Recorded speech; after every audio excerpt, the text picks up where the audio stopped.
Wrestling fans, what's going on, man? It's Black Couch Booking here with a brand new video. If you're new to the channel, please like, comment, subscribe. I promise you will not be disappointed. Over 1.4K videos of content on this channel. And as always, if you owe to the channel, Couch Crew, what's going on, man? Hope you guys are ready for a great upload today. Please join my Discord. Links in the description down below. And please follow me on Instagram at Real Black Couch Booking. And we upload exclusive content on my new Patreon videos coming. We already got about two or three uploads up there right now, and we're gonna keep uploading some exclusive content that can't be seen on YouTube. I promise you guys will not be disappointed in the story times, the wrestling content, the life content, the advice, all the good things over on the Patreon. So please pledge today, and I promise you, you will not be disappointed. But today we are here to discuss this is a good one, y'all. We're going to discuss Lyra Valkyria and we're going to discuss Tiffany Stratton. Please leave a comment down in the comment section below. Who's your favorite, which one you prefer, and which one do you think will have a better, career, like trajectory wise. But also, listen to the thoughts and opinions in this video. If you're not mature enough to have this conversation and really like try to get these points out, you might as well leave the video now because I'm not here to bash one over the other. I'm here to really analyze, the pros, the cons, who has, a higher ceiling and why I kind of believe that the comparison is a little bit unfair. I really had to sit and think about this. So if y'all ready to get into it, I'm ready to get right into it. First things first, I'm not gonna sit up here and act like I've been following both of them since they debuted in WWE. In my opinion, both of them with their high points is when I really got connected with them.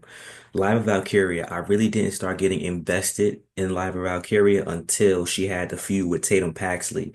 It really reminded me of the whole, Trish Stratus, Mickey James type of thing. So once they got that started, I was really invested. And as far as Tiffany Stratton goes, and to this day, I think this is Tiffany Stratton's best work. When Becky Lynch came down and her and Tiffany, had their feud, I really sincerely think Tiffany cut one of the best promos against Becky Lynch, and I really think that that's when I really got what the character was supposed to be when she had a program with Becky Lynch. And I mentioned that I think the comparison is unfair, and what I mean by that is Tiffany Stratton has had more high profile programs on the main roster than Lyra Valkyria.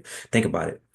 Tiffany Stratton got to be under the tutelage essentially of Nia Jax and have the program with Nia Jax, which was supposed to propel her to make her the sympathetic babyface while still being the heel goon under Nia Jax. But we was still, had in the back of our mind she could cash in on Nia or Liv. She had that. Think about that, right?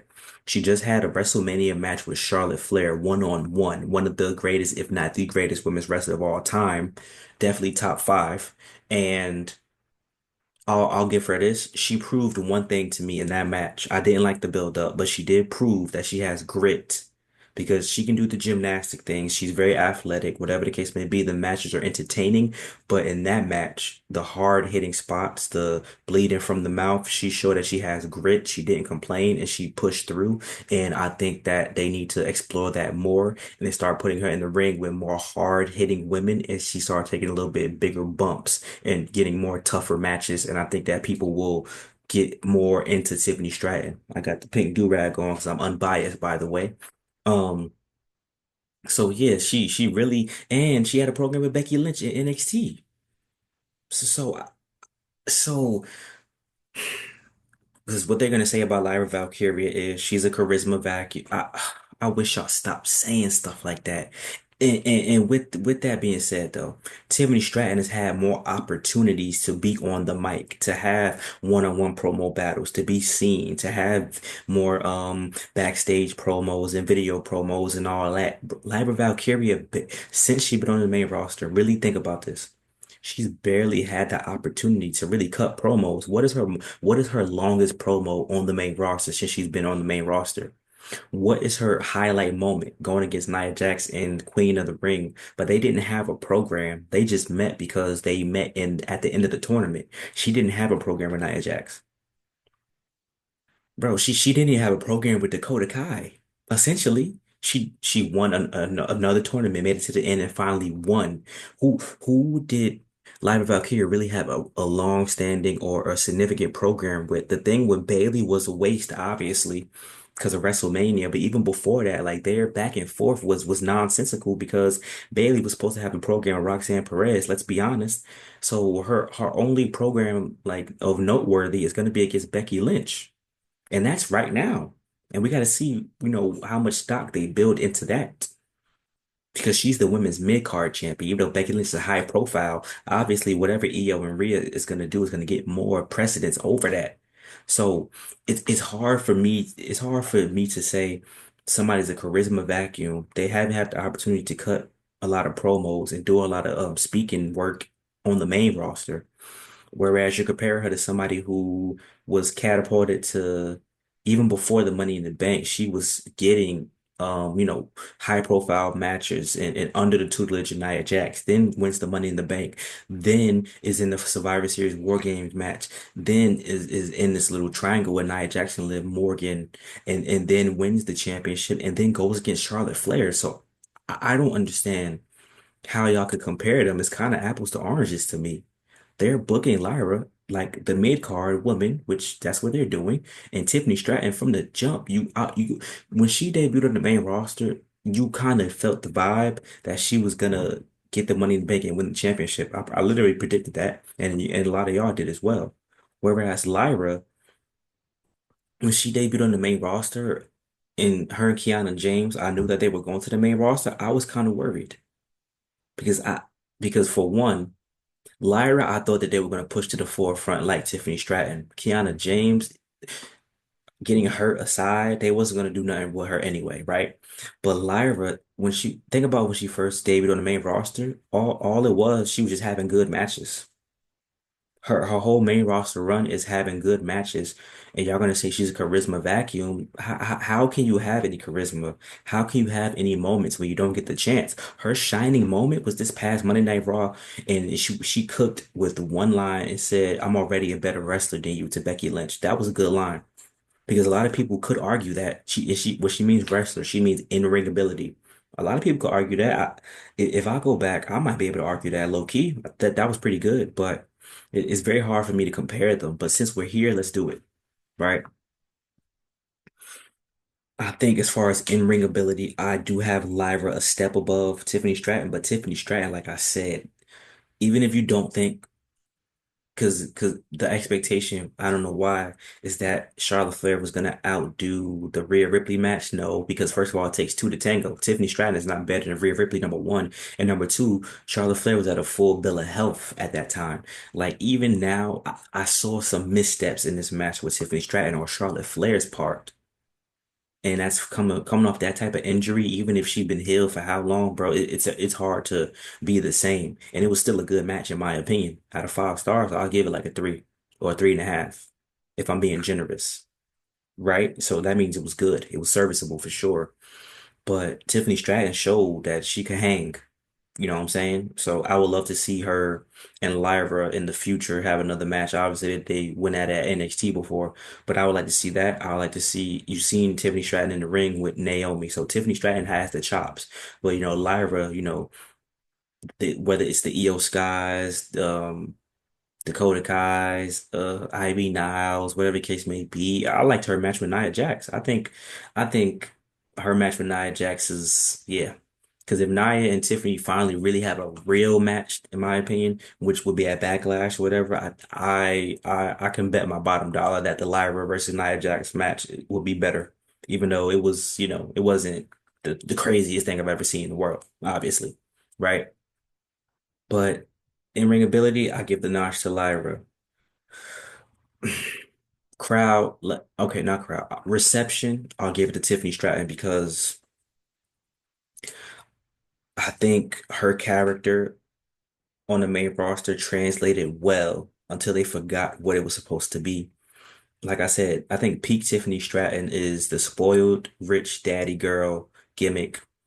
Now that she's a face, I guess, her whole personality is Tiffy time, doing Tiffy catchphrases and blah blah blah. And she's better than that because we've seen what she can do. Her character work with this character has been great in the past, but I think she's outgrown this character. I think that a lot of y'all don't watch AEW, but I think in a way that once she really got away from the spoiled rich girl and the heel and she started to become face, she felt like a face Mariah May knockoff almost. And I know that's a lot to say. If y'all don't know who Mariah May is from AEW, she might be in WWE soon, but Mariah May to me was really good, did some good work, but you know what I'm saying? It was kind of like she's just a regular wrestler. She didn't really have a gimmick. She didn't really have but it worked for Mariah May because her opponent was Tony Storm. So she was offsetting the flashy flamboyance and all this craziness from Tony Storm. Whereas Tiffany Stratton is just a blonde gymnast, a young Charlotte, but without the robes and without the flash and without the thrills. She's literally, without being the spoiled rich brat, heel, mean girl gimmick, she just a blonde gymnast. Because the Tiffy thing doesn't work as a face to me. I don't know what y'all think, but it just doesn't work to me as a face because like even at WrestleMania, right? Her entrance with the Barbie doll thing, if they would have been leaned into that, I think it could have worked as a face thing. But that was really the only time when she won the strap from Nia Jax, she should have immediately went straight face, make the strap pink, come out with the pink strap, lean into I'm the Barbie doll of WWE, and that would have made logical sense, and that would have been the character. She didn't do that. She was just a wrestler with nothing, and then her theme song is Tiffy Time, and she'll say I just made Tiffstory, but there was no character after that. The like you know what I'm saying? It took them how long for like to even give her a special briefcase? Like, you know what I'm saying? It's insane. Whereas Lyra, on the other hand, kind of suffered a similar fate. I will say, I think her having the stuff with Roxanne Perez and her having the stuff with Tatum Paxley really elevated what the character was in NXT, and it fit the vibe. When it got to the main roster, everybody's thing was just, oh, she's the bird lady. But like going against Nia Jax, and she came out with the bird suit and the feathers, all that. Like you could build on that, like character wise, right? But she didn't really have any character either. But I would give her the edge because even if she has no character, what she has now can translate more so long term than what Tiffany got to change that up. Lyra could be in the position she's in and keep building on that, and she could just walk away from the bird stuff and that just be her entrance. And I don't think people would bat an eye to it. Like basically, what I'm saying is they'll give Tiffany more of a knock on her character falling off than Lyra's character falling off, and the level of interest as well, because you can change that. You could change Tiffany's. You have to change Tiffany's drastically in order for her to have a new. Whereas Lyra, you keep her where she's at and you keep building that by doing better promos, more personality. As you can see, like when she comes in, like her walking to Raw on Netflix with the different outfits and stuff like that. Like now they're humanizing her more, making her wear more modern clothes and talk more modern and making more sympathetic with the Bailey thing and blah blah blah blah blah. I think Tiffany needs a drastic character change. I would love for her to pull a Mandy Rose, dye the hair brown, just come back totally different after she loses the belt or whatever the case may be. Like something like that, I think it would work for her. If Lyra did something like that, it would be too off-putting. What she is fine. Just like Becky Lynch was the man for how long and kind of still is the man. I think Lyra is on that same trajectory. And since we're talking about, comparisons and legends and things like that, like I said, the Tiffany versus Charlotte thing did not do her any favors as far as the promos go. The build-up was not great. Tiffany had some good dialogue, some good moments, but the delivery, I really think she's outgrown because she has to talk. I don't think she talked like that in real life with a high-pitched voice and all that nonsense. But she has to because that's the part of the character, and it doesn't do you any favors when cutting promos. Like it sounds like whining, complaining, and it sounds childish. Like I said, Lyra didn't have the opportunity, but I saw it in the beginning of the Becky Lynch promo battle, it was shaky as hell. But towards the end, she started to build that confidence. And she's had interactions with Becky, Bailey, got the win over Bailey. I think that's helping build her profile a lot more than Tiffany Stratton. And these two's careers will be intertwined and they will get it on in the future. I know a lot of you guys are taking Tiffany over her right now, but I think you're only doing that with rose-tinted glasses for multiple reasons. Number one, some people, not all, are just taking her over Lyra because they say charisma vacuum, blah blah blah. But what they mean is they just find her more attractive. That's what it is. Because you want to talk about charisma. What charisma does Tiffany really have? Having a high-pitched voice and having a catchphrase is charisma is essentially the same thing, just painted up with nonsense. I don't think neither one of them's charisma and character is high level.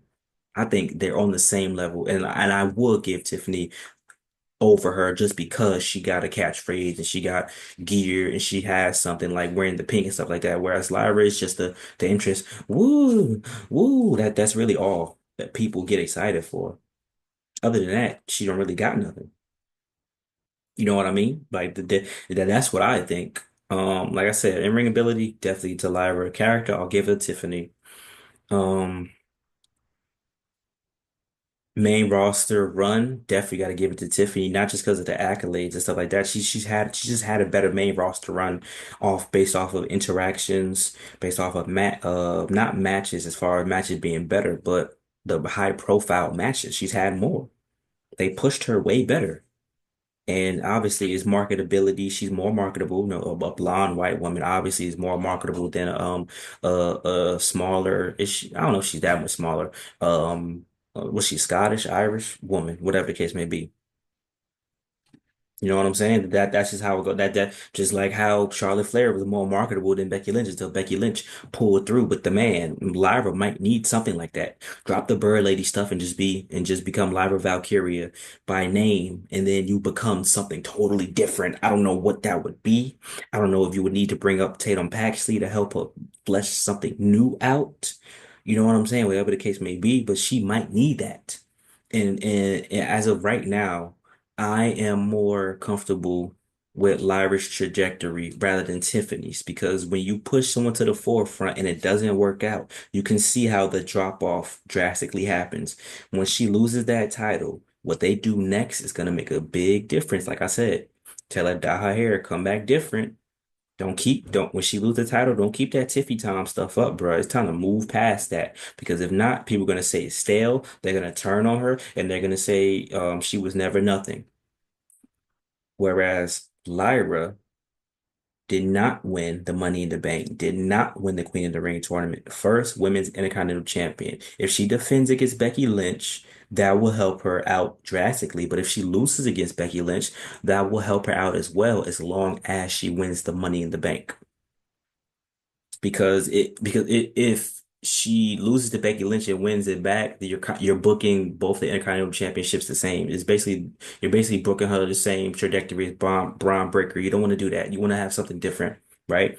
And also, if you book her to win, some people are gonna say you're just booking her the same way Tiffany and Charlotte was, but it's reverse essentially. You know what I'm saying? You're basically booking them the same. And if you do book them the same, you better book them the same because they're gonna clash in the future. Otherwise, it's no point in doing that. So like it's more question marks for Lyra. Like Lyra has to have damn near flawless booking in order for it to work, but it can work. Whereas Tiffany, though, I feel like there's more room to mess up if you don't change things. If you stay on the same trajectory, it's definitely gonna be more room to mess up. Like I'm just trying to put myself in a psych. And what would the psyche be of continuing that character a year from now? It just wouldn't make sense to me.